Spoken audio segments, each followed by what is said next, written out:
రామ్ చరణ్ ప్రస్తుతం game changer shooting complete చేసే పనిలో ఉన్నారు. ఈ movie last schedule shooting Hyderabad శివారులో ఉన్న ఇస్నాపూర్ పాషమైలారం ఏరియాలో జరుగుతుంది. గత 4 రోజులుగా అక్కడే గేమ్ చేంజర్ షూట్ జరుగుతుంది. చరణ్ సినిమా షూటింగ్ జరుగుతుందని తెలియడంతో అభిమానులు ప్రజలు భారీ ఎత్తున చరణ్ చూడడానికి తరలి వస్తున్నారు. షూట్ ప్లేస్ నుంచి కొన్ని వీడియోలు, ఫోటోలు లీక్ అవుతున్నాయి. అయితే ఈ పరిణామాలు మూవీ టీంకు తలనొప్పిగా మారాయి. ఈలోపు మరో సంఘటన చరణ్ ఫ్యాన్స్ను కలవరపెడుతుంది. నిన్న రాత్రి చరణ్ గేమ్ చేంజర్ షూట్ ముగించుకొని ఇంటికి వస్తున్న క్రమంలో కొంతమంది వ్యక్తులు చరణ్ కారును ఫాలో అయ్యారు.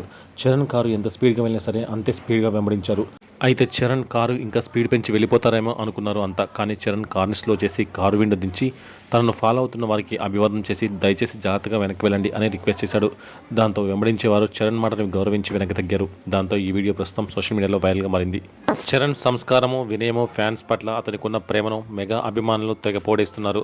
అదే పరిస్థితిలో వేరే హీరో ఉంటే ఇలానే ఫ్యాన్స్ వెంబడిస్తే కార్ని ఇంకా ఫాస్ట్ చేసి వెళ్ళిపోతారేమో అని ఫ్యాన్స్ కామెంట్లు పెడుతున్నారు.